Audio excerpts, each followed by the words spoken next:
अस्सलाम वालेकुम, welcome to bionic classroom. और आज की इस क्लास में हम लोग टॉपिक पढ़ने वाले हैं कर्सर्स एंड आइटरेटर्स। CS 304 का ये लेक्चर नंबर 40 है और हमारे कोर्स का टाइटल है ऑब्जेक्ट ओरिएंटेड प्रोग्रामिंग। सो इस लेक्चर में हम लोगों ने बेसिकली दो ही टॉपिक पढ़ने हैं, कर्सर और आइटरेटर। दोनों का काम ही ट्रैवर्सिंग करना है। थोड़ा सा डिफरेंस है, बाकी सारा काम सेम ही है दोनों का। तो सबसे पहले हम लोग पढ़ लेते हैं cursor. So cursor is a pointer declared outside of the container aggregates object to traverse element. कहते हैं कि जो कर्सर है वो हमारे पास कंटेनर के बाहर डिक्लेयर होता है। और कंटेनर क्या होता है? बेसिकली कंटेनराइजेशन बेसिकली एसटीएल्स होते हैं, जो कि हम आने वाले लेक्चर्स में भी थोड़ा बहुत देखेंगे। लेकिन अभी के लिए इसका जो कॉन्सेप्ट है वो यही है कि बेसिकली ये पॉइंटर होता है जिसका काम ट्रैवर्सिंग करना होता है। जिस तरह हमने नॉर्मल पॉइंटर बनाया था, हम उसका स्टार्टिंग इंडेक्स देते थे, एंडिंग देते थे, कितने स्टेप्स में जाना है और कैसे कैसे ट्रैवर्स करना है, वही काम कर्सर्स करते हैं। फ़र्क ये है कि कर्सर जो है वो बना बनाया हमारे पास मेथड्स होते हैं इसके कुछ। C++ में ही कौन कौन से मेथड्स होते हैं? पहला हमारे पास फर्स्ट मेथड बेसिकली हमारे पास पहला एलिमेंट रिटर्न करता है, उसके ऊपर पॉइंट करता है। बियॉन्ड का जो हमारे पास है वो हमें लास्ट एलिमेंट रिटर्न करता है, जबकि नेक्स्ट जो है वो अपने आप में पिछला प्रीवियस एक एलिमेंट लेता है और नेक्स्ट एलिमेंट के ऊपर मूव कराता है कर्सर को। ये तीन मेथड है, ये बने बनाए, हमें इसका कुछ कोड लिखना नहीं पड़ेगा। जहाँ पे हमें ज़रूरत पड़ेगी फर्स्ट इंडेक्स की, वहाँ हम फर्स्ट का मेथड कॉल कर देंगे। जहाँ हमें लास्ट इंडेक्स की ज़रूरत पड़ेगी वहाँ हम बियॉन्ड का मेथड कॉल कर देंगे। और जहाँ हमें नेक्स्ट आइट्रेशन को मूव कराना होगा वहाँ हम सिंपल नेक्स्ट का मेथड कॉल कर देंगे। तो ये हर चीज़ ऑलरेडी बनी हुई है C++ में। इसलिए हमारे पास इसका एक एग्जांपल कोड है कि हमने एक टेम्पलेट क्लास बनानी है वेक्टर नाम से, और उसके अंदर जो हमारे पॉइंटर्स डेटा मेंबर्स आते थे, एक पॉइंटर और एक साइज का। अब यहाँ पर देखें तो यहाँ पर पब्लिक में पहले हम लोग क्या करते थे कि यहाँ पर अपने खुद के मेथड्स बनाते थे जो इन चीज़ों को हैंडल करते थे। बट यहाँ पर पॉइंटर्स का देखें, वो स्टार्टिंग इंडेक्स भी हमने सिर्फ फर्स्ट वाला मेथड कॉल किया है, यहाँ पर बियॉन्ड वाला मेथड कॉल किया, यहाँ नेक्स्ट वाला मेथड कॉल किया, और ऑटोमेटिकली ये सारा काम हमारा संभाल लेगा। अब इसका सिंटैक्स ये हमने प्रीवियस लेक्चर में भी देखा, किस तरह से हम लोग वेक्टर अरे बनाते हैं। तो वेक्टर अरे में हम लोग उसकी डाटा टाइप देते हैं और ऑब्जेक्ट बनाने के बाद ब्रैकेट में साइज देते हैं कि जिस साइज़ की हमें अरे बनानी है। अपनी आसानी के लिए फ़िलहाल के लिए हम लोग साइज़ जो है वो 3 देते हैं। और 3 में हम लोग क्या होगा कि हमें 0 1 और 2 तीन एलिमेंट्स मिल जाएंगे और उसके अंदर हम अपनी वैल्यू सेट कर पाएंगे। तो 0th इंडेक्स पे मैंने 10, 1th इंडेक्स पे हमने 20 और 2 इंडेक्स पे हम लोगों ने 30 जो है वो वैल्यू स्टोर करवा दी। अब यहाँ पर देखें काम कितना आसान हो गया कि हमने सिर्फ अपने ऑब्जेक्ट के साथ डॉट मेथड के साथ फर्स्ट कॉल किया, अभी ऑटोमेटिकली हमारा स्टार्टिंग इंडेक्स आ जाएगा। सिमिलरली ऑब्जेक्ट के साथ जब मैंने बियॉन्ड वाला मेथड कॉल किया तो ये हमारा लास्ट इंडेक्स रिटर्न कर देगा। और फाइंड मेथड बेसिकली वो मेथड होगा जो हमने बनाया होगा यहाँ पर। ये तो वही मेथड है जो हम पता नहीं कितने लेक्चर से देखते आ रहे हैं, यही वाला फाइंड मेथड। तो इस फाइंड मेथड में हम सिंपल अपना फर्स्ट और अपना जो लास्ट इंडेक्स और जो हमने एलिमेंट फाइंड करना है वो देते हैं। और ये वाला कोड जो है पॉइंटर्स के ज़रिए, तो ये वाला कोड जो है उस एलिमेंट को फाइंड करके हमें वो एलिमेंट का इंडेक्स रिटर्न कर देता है।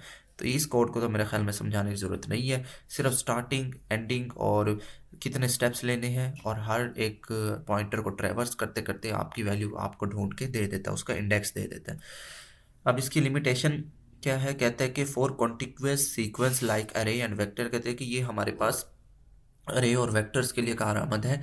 कुछ और भी चीज़ें होती हैं जिनको ट्रैवर्सिंग टेक्निक्स होते हैं, मैंने आपको पहले भी बताया। अगर आपके कोर्स में होंगी तो मैं पढ़ाऊंगा, नहीं तो वो अभी के लिए जानने के लिए आपको ज़रूरत नहीं है। तो अरे और वेक्टर्स के अलावा कहते हैं और भी जो ट्रैवर्सिंग टेक्निक्स कहीं पे यूज़ होते होंगे वहाँ पर ये कारआमद नहीं है। प्रॉब्लम सिनेरियो एक बता रहा है, when using container with non contiguous memory. कहता है कि जैसे नॉन कॉन्टिग्यूअस मेमोरी देखें, यहाँ पर एक उसने एग्जांपल भी देती है सेट। अब सेट में कहता है कि ये प्रॉब्लम खड़ी कर सकता है। किस कहाँ पे प्रॉब्लम खड़ी करेगा? ये जो इंक्रीमेंट वाला पार्ट है यहीं पर, क्योंकि ये नॉन कंटिग्यूअस होता है। कंटिग्यूअस और नॉन कंटिग्यूअस में फ़र्क ये होता है कि कंटिग्यूअस का मतलब होता है कि एक के बाद एक आपका डेटा जो है वो स्टोर होता है, यानी कि अगर आपका पहले इंडेक्स पे डेटा स्टोर है तो दूसरी अगली मेमोरी लोकेशन पे अगला डाटा स्टोर होगा, फिर उसी उसी अगली मेमोरी लोकेशन पे अगला। जबकि नॉन कॉन्टिग्यूअस जो होता है वो ये होता है कि अगर आपका पहली मेमोरी लोकेशन पे डाटा स्टोर है तो दूसरा जो है वो कहीं किसी दूसरी मेमोरी लोकेशन में स्टोर होगा, मतलब कि उनके दरमियान तरतीब नहीं होगी। तो जब तरतीब नहीं होगी तो ये जो इंक्रीमेंट वाला पार्ट है ये नेक्स्ट जो है वो कहाँ पे मूव करेगा कुछ पता ही नहीं होगा, तो इसलिए ये प्रॉब्लम कर सकता है। नेक्स्ट आ जाए, हमने कर्सर में पढ़ा क्या, cursor allow multiple independent traverser efficient for contiguous data structure, कहता है कि जब आपका डाटा स्ट्रक्चर कॉन्टिग्यूअस हो तब ये काफ़ी एफिशिएंट है। लिमिटेशन क्या है कि not work with non contiguous, वो हमने देख लिया कि नॉन कॉन्टिग्यूअस के साथ ये काम नहीं करता। नेक्स्ट बढ़ते हैं आइट्रेटर्स पर, तो आइट्रेटर भी बिल्कुल सेम काम करता है, हमारे कंटेनर्स के ऊपर ट्रैवर्सिंग का काम करता है, जबकि ये फ़र्क ये है कि कर्सर जो है वो एक्सटर्नल रिप्रेजेंट करता था, जबकि आइट्रेटर जो है वो इंटरनली ये सारा काम करता है। तो इंटरनली का मतलब ये होता है, इंटरनल रिप्रेजेंटेशन का ये एब्स्ट्रैक्ट बनाता है हमारे कोड को। तो एब्स्ट्रैक्ट कहते हैं कि किन फीचर को जो आपका प्रोग्रामर है यूज़र को दिखाना चाहता है, किन फीचर को हाइड करना चाहता है। ओके, की डिफरेंस इसमें वही लिखा हुआ है कि हमारे पास डाटा एब्स्ट्रैक्शन होती है, तो डाटा एब्स्ट्रैक्शन मैंने आपको बता दी। Iterator for container are like pointer for ordinary data types, कहते हैं कि आइट्रेटर भी वही है जैसे पॉइंटर काम करते हैं, ये मैंने आपको क्लास के स्टार्ट में भी बता दिया था। तो यहाँ कोड देखे, कोड इसका थोड़ा सा दिखने में आपको अजीब लग सकता है लेकिन ईजी है।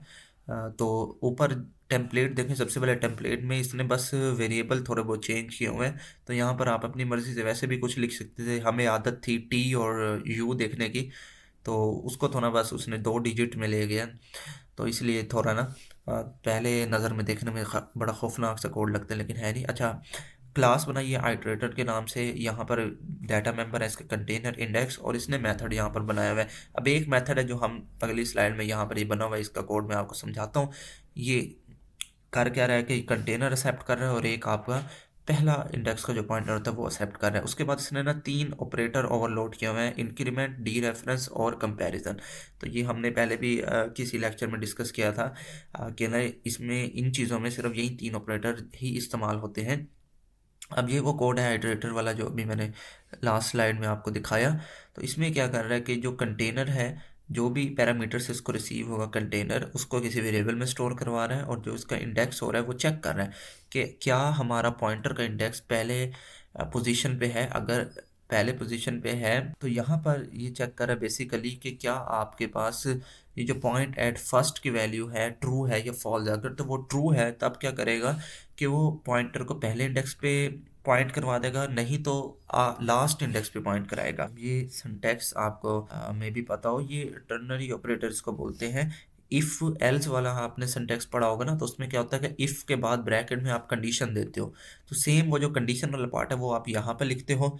उसके बाद क्या होता है कि अगर कंडीशन ट्रू होती है तो वो जो पहली ब्रैकेट्स में हमारे पास कोड होता है वो रन होता है। इसी तरह ये वाला रन होगा, कंडीशन ट्रू होगी। अगर कंडीशन फॉल्स होती है फिर ये वाला कोड रन होता है। इसका सिंटैक्स ये होता है कि यहाँ पर कंडीशंस आती हैं, उसके बाद क्वेश्चन मार्क वाला ऑपरेटर आता है, और उसके बाद ट्रू पार्ट लिखा जाता है, फिर कॉलन लिख के फॉल्स वाला पार्ट लिखा जाता है। मज़ीद थोड़ा सिंटैक्स एक्सपेंड करना है तब आप ज़रा इसको गूगल पे जाके टर्नरी ऑपरेटर C++ आप लोग लिखेंगे, तो आपको ये वाला सिंटैक्स देखने को मिल जाएगा। सेम सेम काम करता है इफ़ एल्स, आप इसको इफ़ एल्स से भी रिप्लेस कर देंगे तब भी ये काम करेगा। ओके, तो इसका फाइंड मेथड अगेन फिर से आ गया, इसको मुझे बताने की ज़रूरत नहीं है।